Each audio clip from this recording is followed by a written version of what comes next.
It's the investment that people put in the windows and doors, because if you look at the function of a house, you want to make sure that the product's still functioning really good after 20 years of use. The glass is quality, fit for purpose, and give that longevity. Glass, it does more than one thing, right?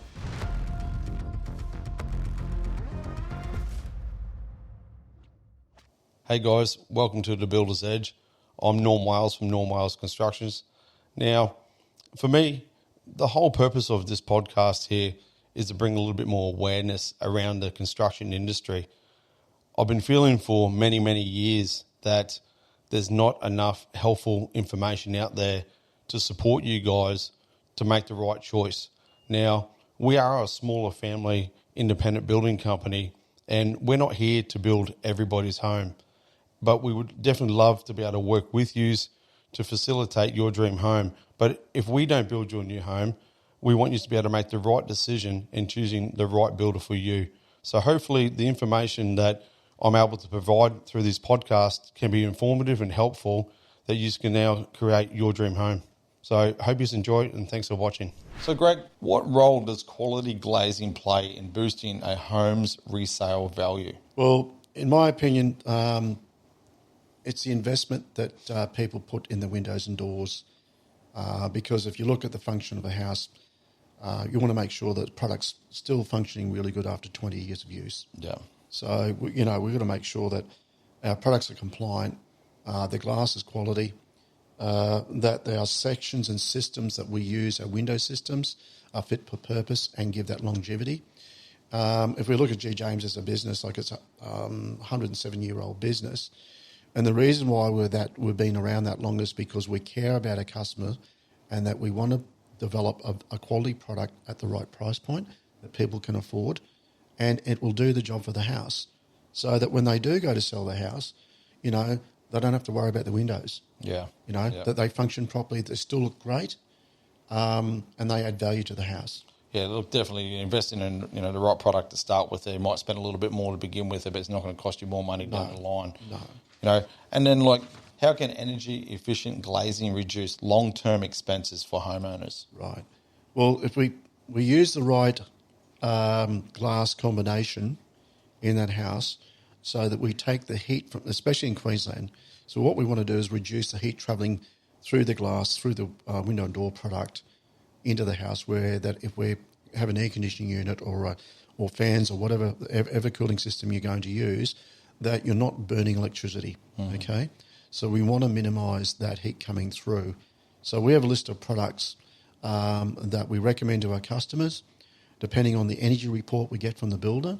Yes. And we make sure that those windows and doors are compliant, so that we reduce the energy footprint that homeowner has to use, because we've supplied the right product. And that's just going to save them money. Absolutely. Well. Over time, it could be anything up to $1,000 a year. Mm-hmm. If especially if we have the heat that we've had, and if cyclones come through or whatever, so you're going to use your air conditioning quite a bit. So we want to reduce that energy footprint, so that the air conditioner is not working hard, and sometimes hopefully not at all. That's where we want to be. That's the benefits that we want to bring to yourself and your clients. No, look, that's very true, mate. And I guess when it comes down to glazing and enhancing the comfort and the aesthetics of a home, what does the customer have to look for? Right. Well, if you look at glass, it does more than one thing, right? It keeps the rain out. It keeps the wind out. It keeps the heat out, and some glasses, high performance, keeps the noise out. So it's doing a lot of things. So if you get the right combination, probably the simplest glass I can mention is probably light grey laminate. So it changed the look of the house because there's a light grey there, and I know you use grey, and it really makes the house look sharp, different from everybody down the street, and it adds value. So when they go to resell, it stands out. Physically stands out. There's a physical standout. Yeah. That's tactile and real. So they're the things that we can bring to you and your client on what's required from an energy perspective, but also if we want a value add, we can as well. So really, when it comes down to families considering different glazing options there. Like, you guys pretty much have it all. Absolutely. Look, we've got our own glass. If we look at G. James as a business, we are the biggest integrated supply chain manufacturer in the whole of Australia, bar none. So we've got our own glass businesses. We make our own laminate glass. We make our own double glaze units. We've got our own extrusion presses that extrude our metal for us. We've got our own in-house engineers that design our windows. We've got our own test rigs where we actually test our products to cyclonic situations where we actually make them fail to find out what their capabilities are. So the product that we supply is actually way above what's required. So we've put a lot of investment in our business to ensure that quality of the product that we deliver to yourself and your clients is first class. Yeah, look, and that's greatly appreciated, and that's why we choose to work with, a reputable company like yourselves there. Like, we only want to deliver the best product we can to our customers there.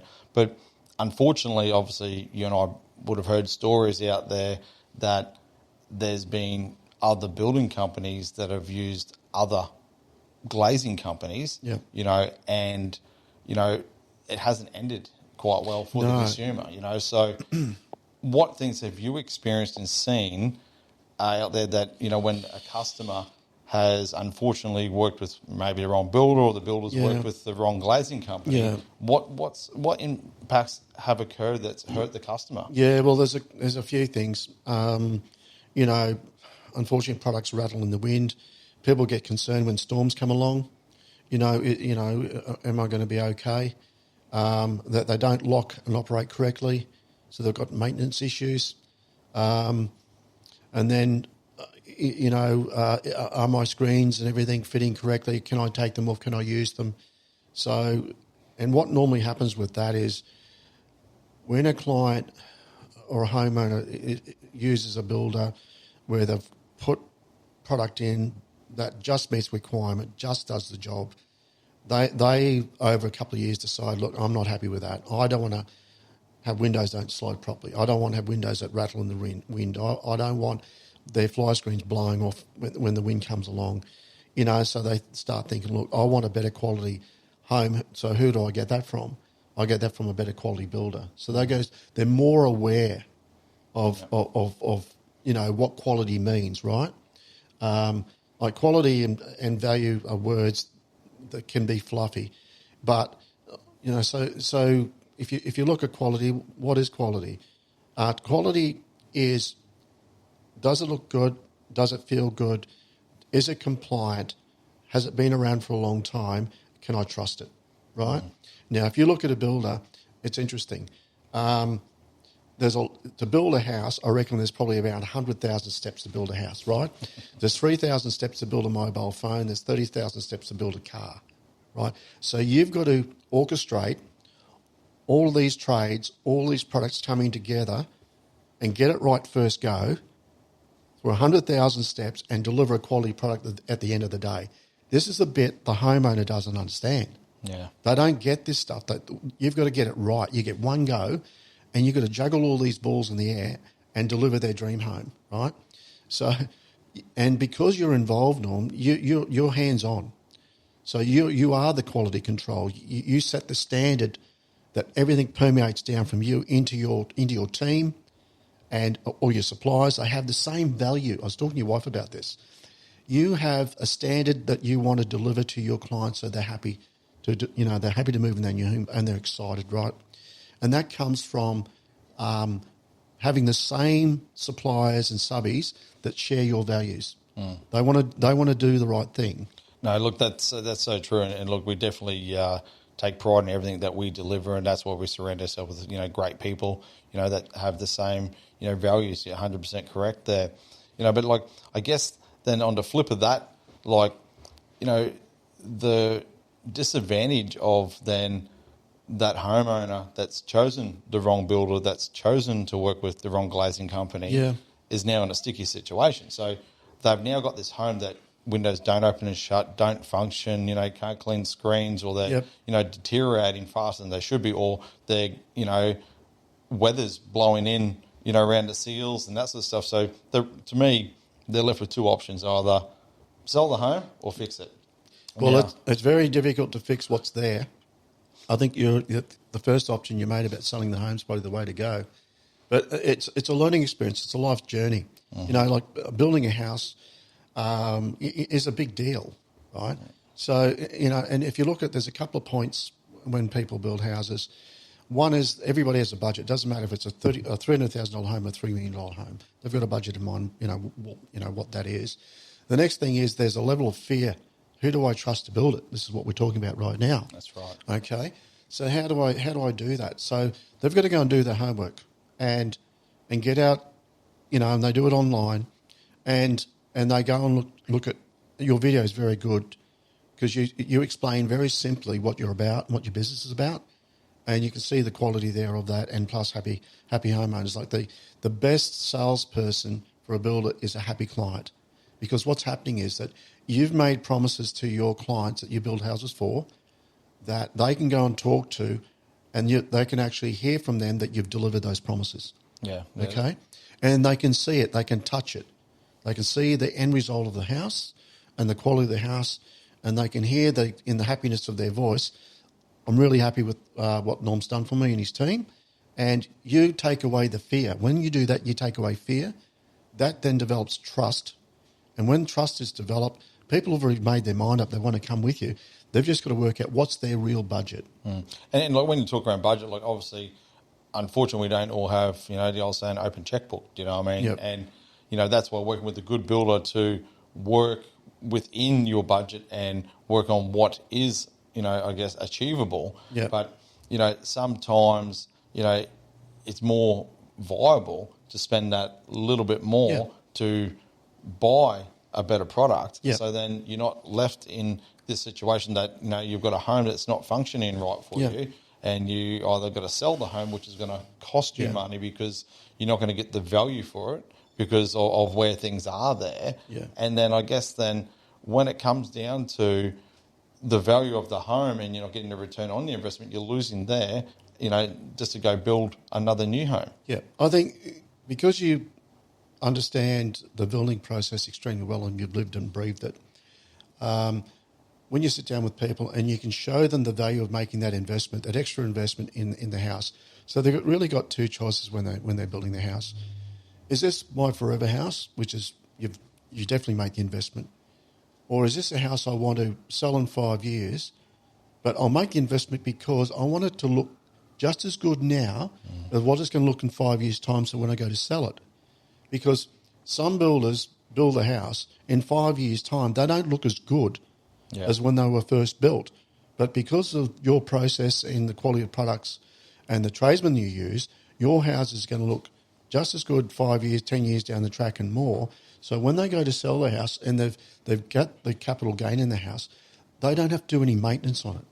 You know, they real estate can come in and go, right, this is a Norm Wales house. This is a great home. I'll have no issues selling it for you, right? Because your name goes forward in the market as a quality builder. Now that's gold, right? When people look and think short term, they make mistakes. Yeah, so really what you're sort of saying there is like, obviously we're all working to a budget and got to stay within the perimeters of where things are, but if we can sort of, you know, look beyond just price at times there and, you know, maybe spend that little bit more and invest in ourselves there, you know, it's going to be better for us in the long run. Absolutely. It's, you know, it's probably the safest investment you're going to make. Yeah. You know, because it's always appreciating. You know, it really is. If you look at the Australian dream and you're building the Australian dream, you know, people invest in Australian dream will definitely get the right return, but they've got to pick the right builder that uses the right trades, that uses quality supplying products, so that 5-10 years' time when they go to sell that house, guess what? It looks just as great. That's what they've got to understand. Yeah. Not look short term, like I said, low beam. You know, don't look low beam, look over the horizon. Yeah, no, look, I say the same thing. Look beyond the first domino, you know what I mean? But, like, Greg, mate, that's been very informative, and I really appreciate you sharing your wisdom there once again with us. But, mate, like always, I do like to ask one last question, and we'll go to the jar.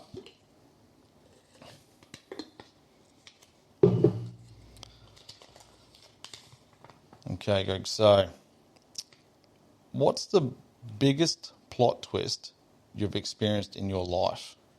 Goodness. Yeah, this is a personal one, this one. My son got cancer at 3 years old. Wow. Sorry to hear that. So look, I'm very fortunate. He's 43. Excellent. So we went through that journey, and that was horrific, right?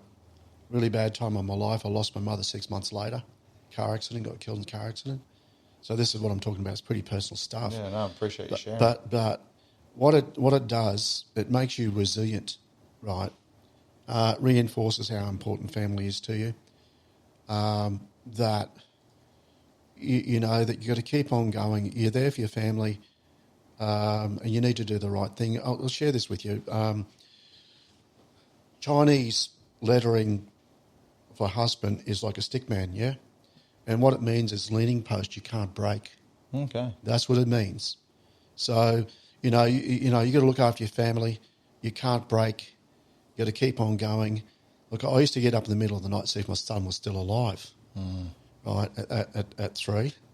And he came to the bed one early morning, and I wiped his face, and he had blood all over his face, and I freaked out, right?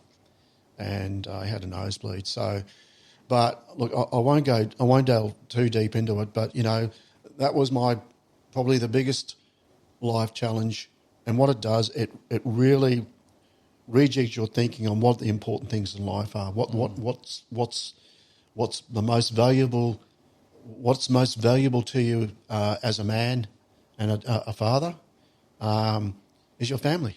Yeah, look, mate, that is absolutely amazing. And I can resonate with you around it myself. And mate, I really, thank you for being so honest and sharing, something like that. On myself, I lost my father when I was only 8. Wow. And I think it teaches you a lot of life skills that you probably wouldn't have otherwise. Yep. But mate, very different, but similar sorts of things. And look, 100%, it's actually one of our actual, takeaways for our team there. And is that we have core values and things, and we always have up there with our family is first. Yep. So without your family, you have nothing. You know what I mean? Yep. Yes, you have your friends and things, but yeah, always put family first there. And I appreciate the small, simple things that you have, because we don't always know how long we have there.